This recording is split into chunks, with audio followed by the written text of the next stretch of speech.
Hello everybody, it's Mel. Thank you for joining me today for my top 10 favourite fantasy series of all time.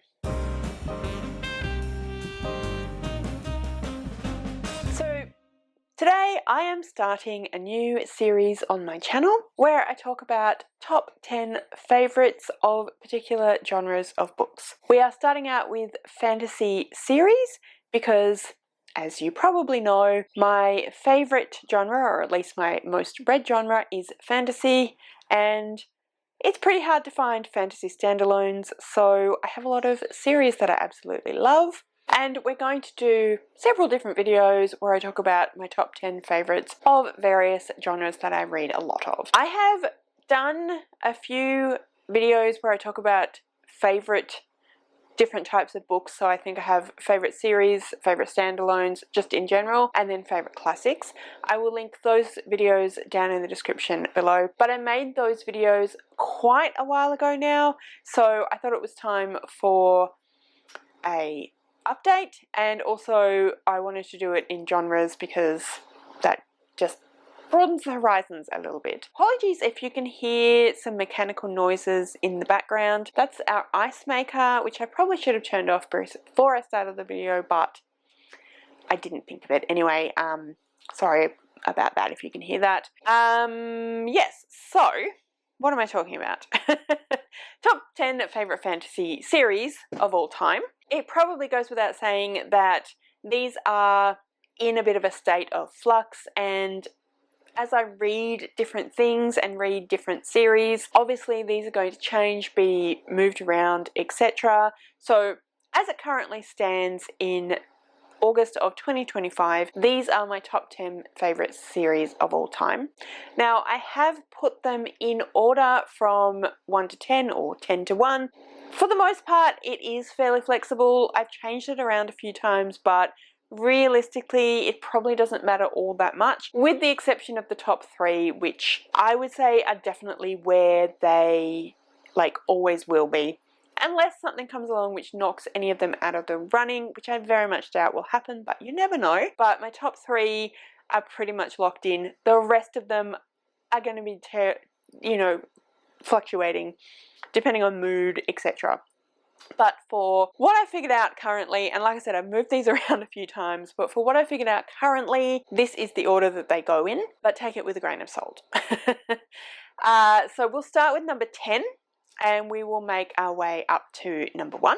Also, before I get into the actual list, anyone that I do mention in this channel who has a booktube channel will be linked in the description below, so you can go and check those out.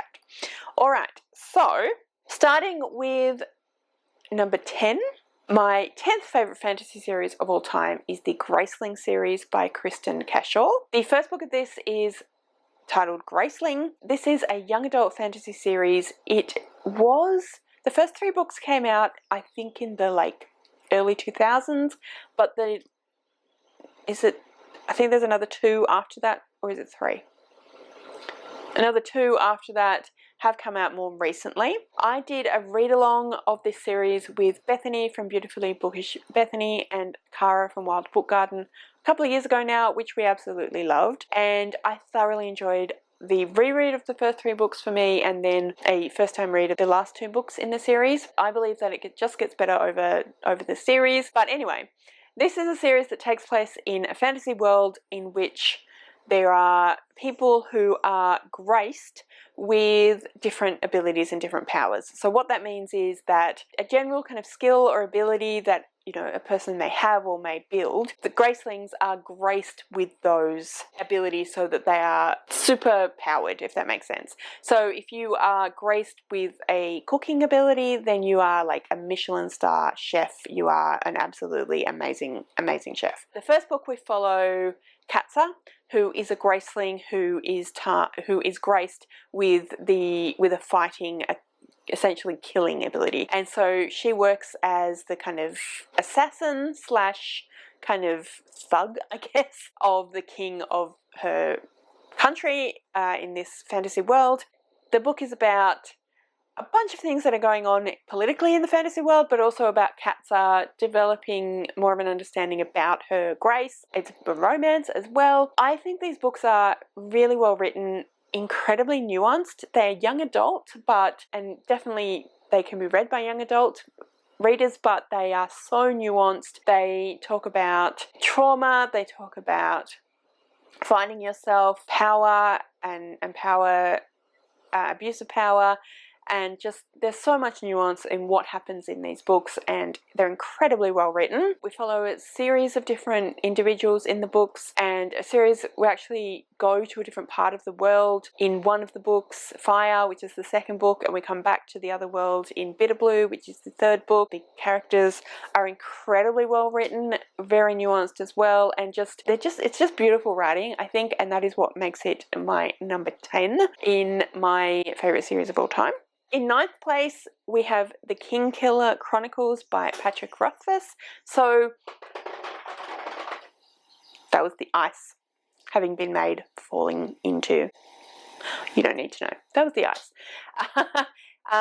Anyway, so unfortunately, we only have 2 books out in the series. I'm not sure how many books there were supposed to be in this series, but we're definitely supposed to have more than 2. And it doesn't seem like Patrick Rothfuss is in any way close to finishing the series or continuing with the series. So I don't know what's going on there, but nonetheless, I love this series. Again, I love Patrick Rothfuss's writing style. I think he has a really incredible way with words. I love the characters in this story. I love the way the story is put together, the structure of the story. We follow Quoth, and we have some part of the book is Quoth as an older man who runs an inn, and someone comes to his inn one day and says, "Hey, I know that you are Quoth, who is this legendary figure." He tells for the first time his life story to this scribe, and the scribe is writing down his life story. So we get that part of it where Quoth is telling the story, and then we get his actual life story. And yeah, it's just a really fascinating story of his life, and I think really, really well written and really well done. And I definitely want more of the books. I had to put it in 9th place, partly because of the fact that it's nowhere near finished, but also because some of these other books I just think are better, but I couldn't not put The Kingkiller Chronicles in my top 10 because it is fantastically written and a really great fantasy story. Number 8, we have the Ending Fire trilogy by Sarah L. Arifi. This is a series that I have read reasonably recently. I read the first 2 books last year, and then I read the last book this year in January, and I loved all 3 of the books. I just find the story in general really interesting. It's a really intricate world that is incredibly well put together, really well plotted. The characters are really well written, really unique and interesting. The storyline is that we follow a number of different people in this world in which different people have different coloured blood. Where we first start out, in the part of the world we first start out in, we have 3 different types of blood: red, blue and clear. The hierarchy of this peoples is that the red-blooded people are like the aristocracy, the blue-blooded people are the sort of working class, and the clear-blooded people are the slaves. And it's very regimented in that way, and we follow a couple of people from the 2 different classes, 2 different blood types, who are helping each other, and one is helping the other to train to become part of the actual rulers. They are already part of the ruling class, but become actual political rulers of the world. And then as the series progresses, we branch out and we learn different things about the world and about this particular part that we started with and how it was structured and what's actually going on as a deeper understanding of the world. Incredibly well written, like I said, just really intricately put together, intricate structure, intricate world building, really, really fun. I mean, a lot of hard-hitting stuff. So when I say fun, I just mean the world building, the way it was written was really interesting and fun, and I thoroughly, thoroughly enjoyed it. And yeah, I'm really excited to pick up some other books by Sarah L. Arifi. Next up, number 7, We have Strange the Dreamer, the Strange the Dreamer duology by Laini Taylor. So those books are Strange the Dreamer and Muse of Nightmares. And I love Laini Taylor's writing style. I know a lot of people have talked about how purple her prose is. It's very verbose, very kind of flowery, very kind of lyrical writing, which I personally love. I think that it's so incredibly well written, but also the story is really intricate, really interesting, really different from anything I've read before. It's beautiful, it's beautifully written, but also so incredibly harrowing. There are some things in the story that just, like I said, just harrowing, that just absolutely had me just gobsmacked with how harsh some of the actions of some of the characters are, and how where she went with the story was just incredible, but also just, yeah, so harrowing and so mind-numbing in the best way possible. Do definitely look at trigger warnings for this one, because there's a lot in this, but I just think it's so, like I said, such incredible imagination, just so beautifully written and amazing, just absolutely incredible. Number 6 in my top 10 is the Daevabad trilogy by Shannon Chakraborty, or S.A. Chakraborty. So this is another trilogy. This is, again, incredible world building, incredible characters, so intricately put together, so intricately woven together, such an incredible story, just so many different things going on, and it's all woven together beautifully. I love her writing style. I love the way that she has put this story together, the way that she's created this world. The world building is phenomenal, the characters are phenomenal. It's all incredibly well written, so intelligent, so thoughtful, so beautifully put together, and just such a compelling storyline, such compelling magic, and just, yeah, amazing. So this is a story about, I didn't explain Strange the Dreamer really, but I feel like it's a bit hard to explain. But anyway, coming back to the Daevabad trilogy, we follow a young woman whose name I've totally forgotten, which is terrible. But anyway, we follow a young woman who finds out that she is actually a Deva, she's actually a Jinn, and she gets whisked off by a Deva who finds her in Egypt. She gets whisked off to Daevabad, which is the mythological city of the Jinn. There she finds out that she's part of the royal family, and she gets embroiled in politics. She also finds out that she's a healer, a magical healer. She was already a healer within the human world, but she finds out she's a magical healer and starts learning about her magical healing ability, but also gets embroiled in all these political maneuverings and the royal family's political aspirations, and the rift between various different factions within Daevabad. And like I said, it's just so intricate and so interestingly put together, so different again from anything that I've read before, and just fantastically written, fantastic story, beautiful, right, just amazing. Definitely highly recommend all of these books. Next up we have spot 5. So we're halfway through, and this goes to the Roots of Chaos trilogy by Samantha Shannon even. So this started out as a standalone, which is The Priory of the Orange Tree, but then, was it last year or the year before, we got A Day of Fallen Night, which is a prequel to The Priory of the Orange Tree. So it's in the same world, but I think it was 500 years prior to The Priory of the Orange Tree, something like that. And then this year we are getting a much shorter book. I'm not sure if it technically counts as a novella, but definitely a much shorter book, which I have forgotten the name of. But anyway, I'm very excited about that book because I love Samantha Shannon's writing style. Again, so intricate, so incredibly well put together, such amazing characters. Not as sort of verbose and purple as Laini Taylor, but I would still call the writing style quite poetic, quite lyrical, and again, incredibly woven storyline, incredibly woven characters. I'm honestly amazed at the way that Samantha Shannon has put this world together. I don't know how she keeps track of all the different characters and all the different places and all the different beliefs and religions and cultures that are in this world. It feels so real and so full and just so amazing, so authentic, and I absolutely love the world building. Is definitely my favorite thing about this series. I think it's incredible. I think it's absolutely astonishing, to be honest, but the characters are beautifully written, feel so real. I love the way that Samantha Shannon has written with so much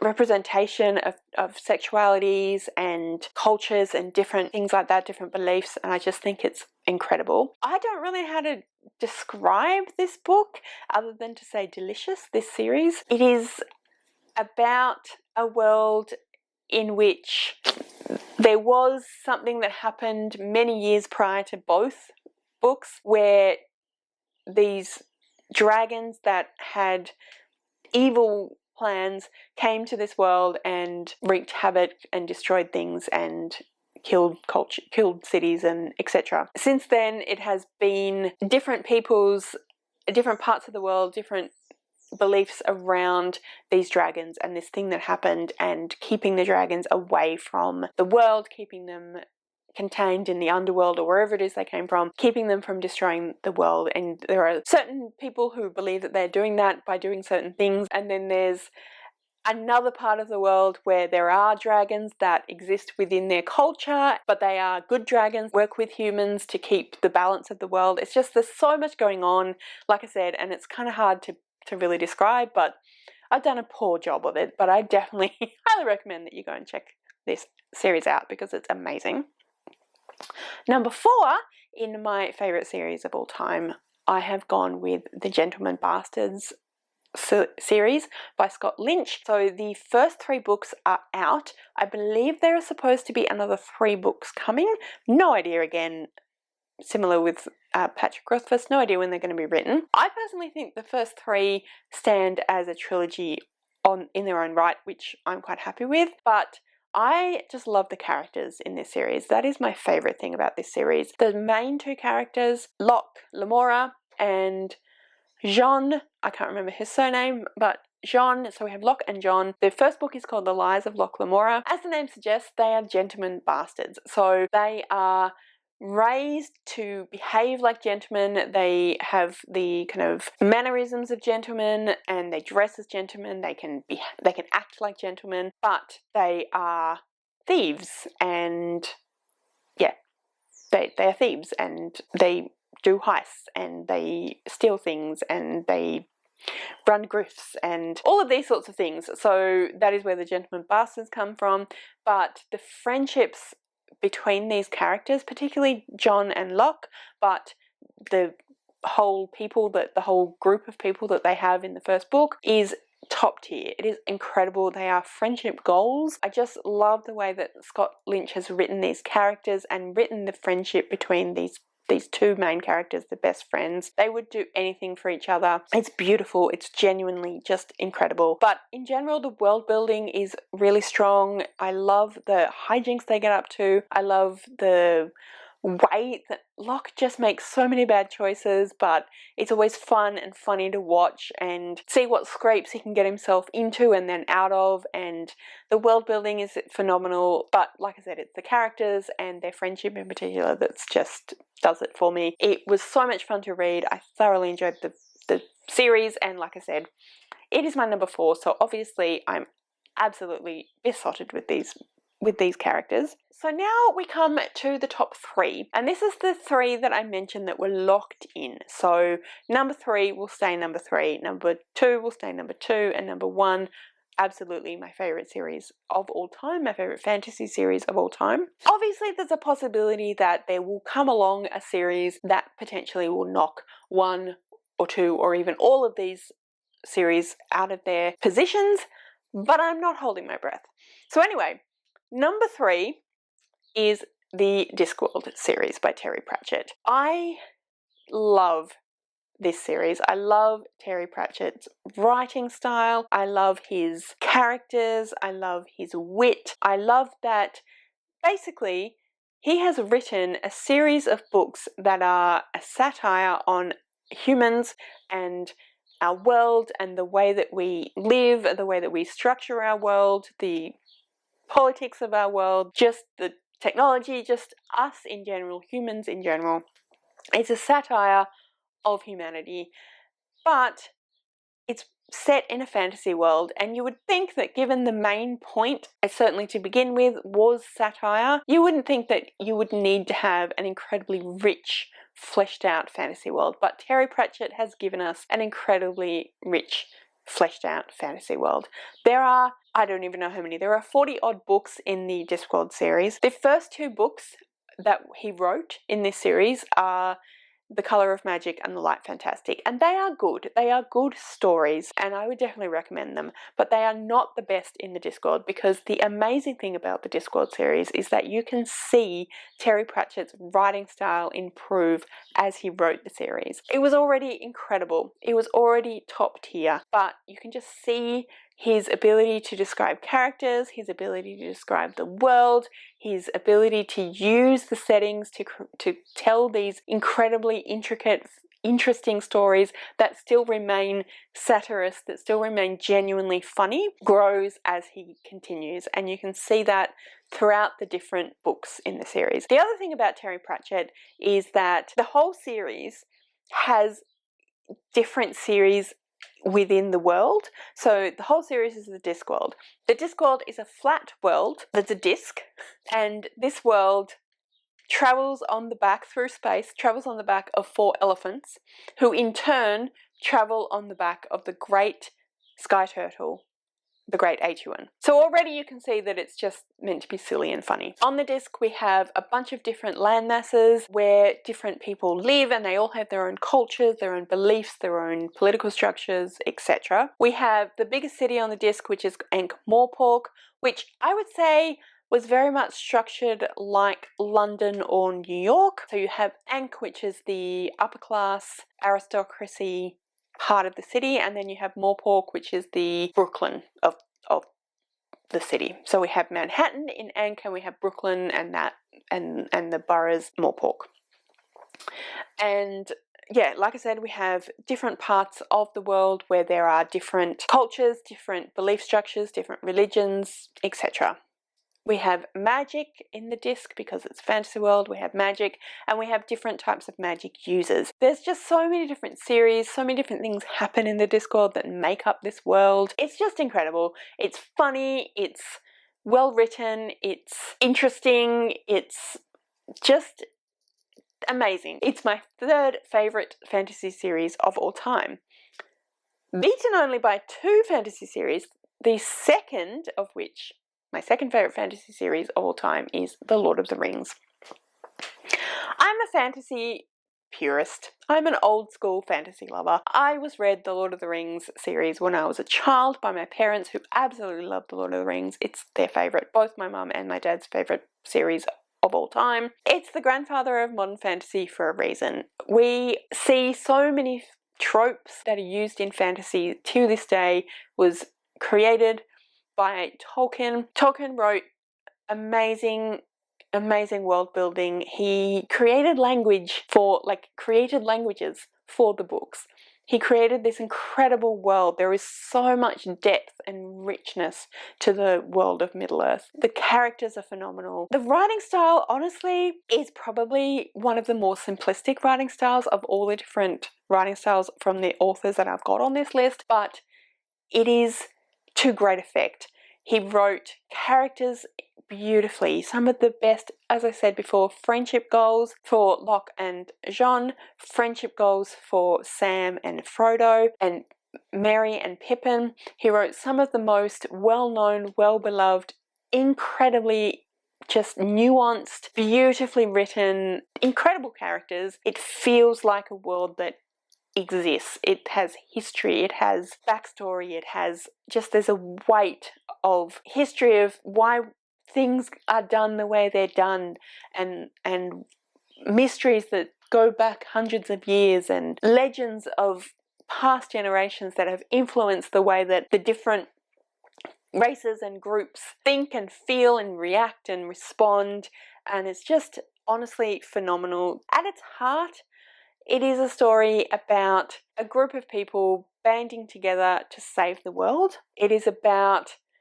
a quest to take a magical thingamabob to be destroyed so that the evil overlord doesn't take over the entire world. So, number 2 is The Lord of the Rings. You're probably wondering at this point what on earth is going to top The Lord of the Rings for me, because I've talked about Lord of the Rings so many times on my channel. You all know how I feel about this series, about Tolkien. My favourite fantasy series of all time is The Realm of the Elderlings by Robin Hobb. Robin Hobb is the master at character creation. Now, I've talked about incredible characters throughout most of the books that I've talked about and most of the series I've talked about in this video. As you can tell, I love well-written, well-fleshed out, believable characters.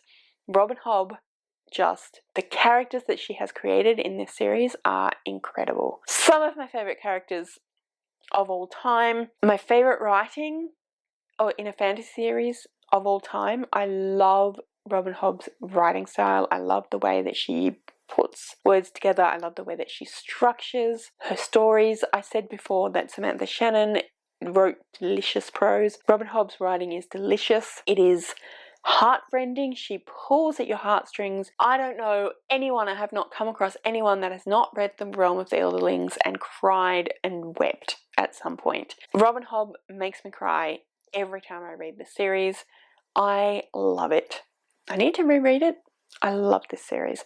So this is a little bit of a different structure, this series, because we have a series of series. Similar to the Discworld, but unlike the Discworld, you can't read them in any order. My partner and my baby just came back, so I need to wrap this up relatively quickly. But Robin Hobb's writing is amazing. It's immaculate. It's incredible. Her characters are amazing. She writes relationships between characters so incredibly well. She really has written, again, such a beautifully rich world. You can feel the history, you can feel the mythology, you can feel, again, like Tolkien, you can feel the way that she has created this world where there is history and there is things that cause reactions to situations now that are based in eons ago that no one really understands anymore, but that's how it is. Yeah, it's just alive with authenticity and dripping with history and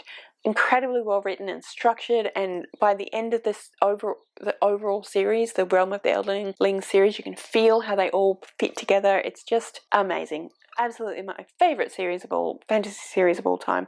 Probably my favourite series of all time is The Realm of the Elderlings by Robin Hobb. But yeah, that is my top 10 favourite fantasy series of all time. Like I said, I'm going to have a bunch of these videos where I talk about my top 10 favourites of a particular genre, so stay tuned for those.